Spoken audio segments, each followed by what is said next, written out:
from PTFS Europe, and what's on my mind today is cookies in Koha. Unfortunately, not the kind you eat, but the kind that websites use to remember information about you. And sometimes it's essential for websites to use cookies, otherwise you just wouldn't have the same experience. The website features wouldn't work. And sometimes those cookies are optional. They're used to gather information about the user's behavior. Your library likely has obligations under the law. So if you're in the UK, for example, it'd be the Privacy and Electronic Communications Regulations and the UK GDPR. But if you're in another country, you're likely to have other types of legislation regarding cookies and informing users about cookies. It could be also simply that your library is really committing to informing citizens about how their personal data is used when they use the library website and the library catalog, and therefore what cookies they encounter. So you'll be pleased to know that there is a new feature in Koha 2311 that's going to allow you to have a cookie banner, like on this website here, and a cookie policy. So I'm going to show you today how to set those up.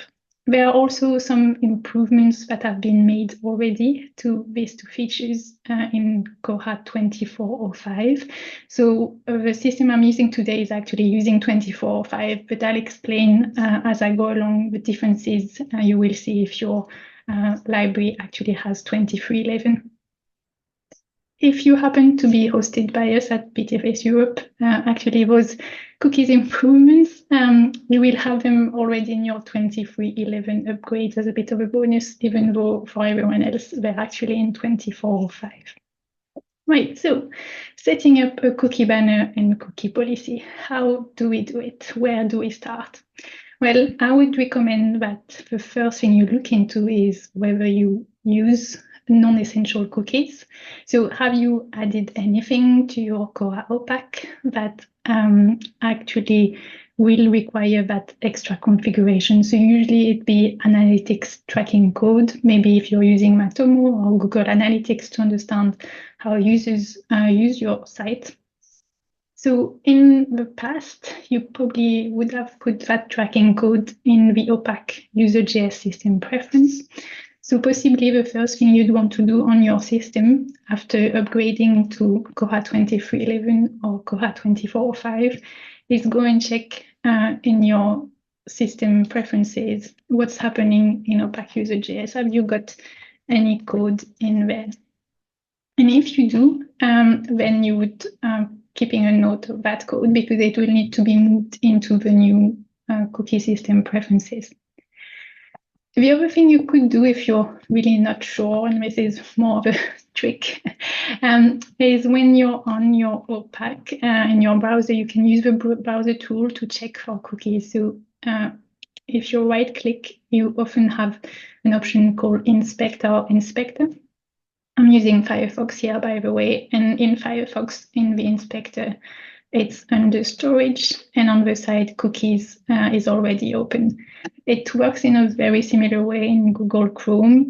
It's also called storage. You may have to drill down a bit further, though, to actually find the cookies whilst you go to the storage section. Anyway, on this particular OPAC, I can see only one cookie. It's called CGI ID. And actually, I know, and I'll show you later how I know that this is one of the default Koha cookies, one of the essential ones the OPAC uses. So I'm clear on this one. I don't have anything already in use on my OPAC that I would need to set up as an optional cookie.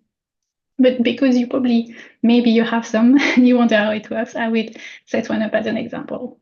Right, so back to our system preferences. The two new system preferences introduced in 2311. You'll find it easily just type in cookies in your system preferences search. And the one I'm interested in for this section, for this step, is cookie consented JS. So that's the one where I will set up my additional optional cookies. You click in the field. Again, I have nothing set up yet, so I need to add new code. And it asks me actually for quite a lot of information. So again, this is just an example. So I'm not actually adding tracking code, but this is the type of information you will be adding. And the name and description, I would really recommend you have a think about what you put in those fields, because this is information the user will see. So you probably want to be quite precise in your description of what the cookie does, how it works, and possibly whether the user, why the user would want or not want to actually accept that one. Next, I need to decide whether I want to offer that option in both the opaque and the staff interface, or the staff interface if it's only one of them. Here, I'm just going to set it up in the opaque. And the rest of the information, you'll probably have it, again, if you had it set up in opaque user.js before, you can probably just copy some of it over, or it will be provided by the third party from which that cookie came from. So I'm just going to, again, put it some test information in here. And the last thing you need to do, don't forget to do that, is expand that little section and actually paste in the code for your tracking cookie. Right. If I had more than one, Google Analytics, for example, sometimes comes in 2 or 3 separate cookies, depending on what you're actually tracking using it. So if that was the case, you would just click again, add new code, and add the next one. But here, I just have this one, and I'm just going to save it here. So I still haven't done anything I can see. This is just the preparation. Right, the next step is going to be deciding, and this is, we're getting to the fun part, is deciding what information I want to display in my cookie banner. So it's this text here that's going to appear against the gray bar. And to do that, it's not a system preference, it's an HTML customization. So I'm going to switch to Tools, HTML customizations. And if you're upgrading to Koha 2311 or later, you're going to have to create a new entry for the cookie HTML customizations. But if you got an installation of Koha that was directly 2311 or later, then you actually 24.5 or later, from 24.5, new installations of Koha will come with those already set up with some default text in it. But for everyone else, you need to create a new one, select the cookie display location. So here I'm doing the banner first, so it's called cookie consent bar. I do want it to apply to all libraries and to display from today. So I'm just going to specify, yes, it is my cookie banner. And then I can just add any text I wish in here. So one of the recommendations I would make is, because in the future new installations of Koha will have default text in here, you could simply copy that default text. And that default text is coming from bug 34793. So the official way to do it is this way, but I'll show you a quicker way afterwards, is to go straight to the bug and actually get the text from what was proposed in the attachment. So just clicking on the top one there, and just reading it, I know. So the one I want is the one here. This is the default text for the cookie consent bar. So I'm just going to copy it all. It's a short text. It's a small amount of text we have here. So, and then I just need to copy it in here. You may have spotted it's in HTML format. So the best way for me to paste it in would be to open the source code. So it's that icon with the chevrons there. And then paste my HTML and save my source code. And then I've got the text here. Maybe I want to actually adapt that text, potentially match it to more of the tone of voice my library adopts with their users. So you'll very likely be making adjustment even if you're using the default text. Okay, so that was the first thing to set up regarding the cookie banner. The other thing that comes with 2311 is, so again, I'm going to use this site as an example, is that more information. So when I click on more information, I get a pop-up with the cookies policy. And again, this has default text, and the default text has all the essential cookies used by the Koha opaque. And this is how I know that CVISS ID, the one I was looking at earlier, is actually a standard Koha cookie that is actually one of the functional ones. So where do I get this text from? Well, from here, from the bug directly, or maybe easier, simpler way. I've recreated these two contents as text files.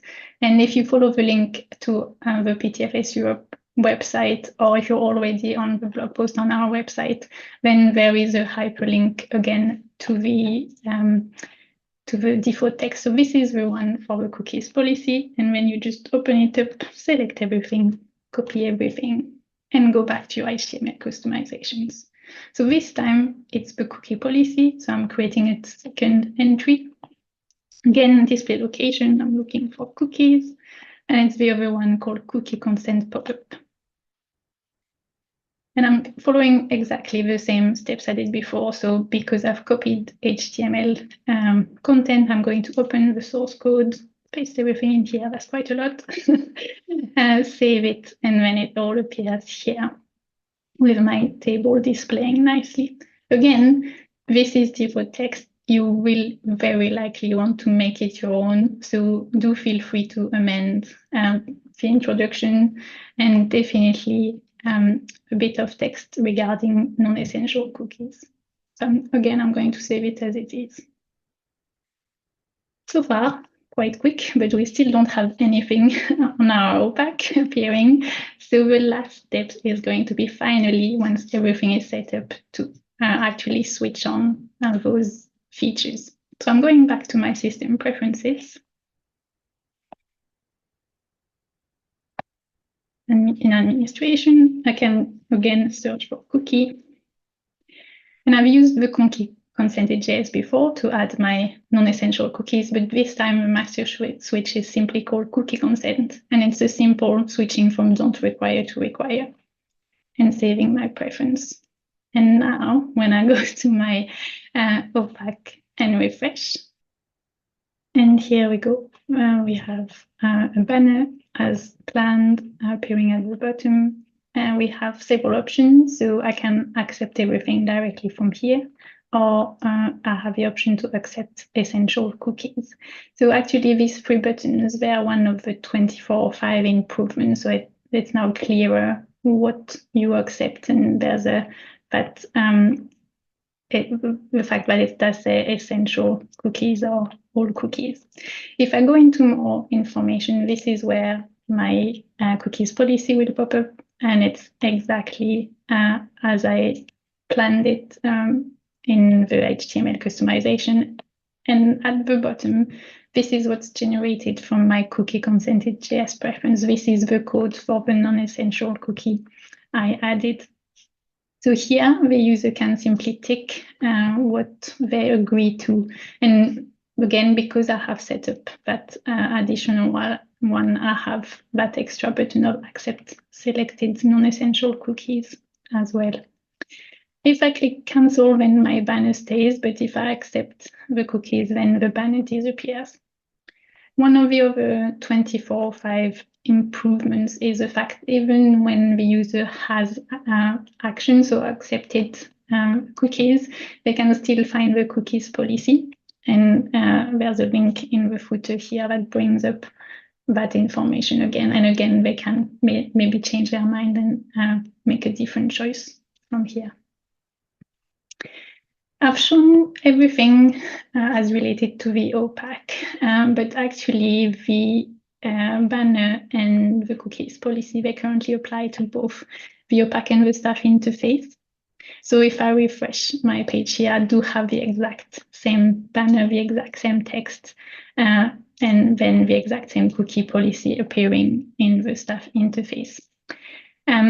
So you have to be aware that whichever text you choose is going to be seen by both the library team and new users. There is actually a new bug that's been listed for that. It's bug 36077, with the suggestion to create separate cookie options for the staff interface and the OPAC, because you are likely to have slightly different cookies in there, and you're likely to want to use different wording as well. But at the moment, it's the same HTML customizations that are used to display content in both.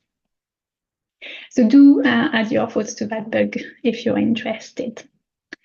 And that was everything I wanted to show you about cookies. So before you get too hungry, I'm going to stop here.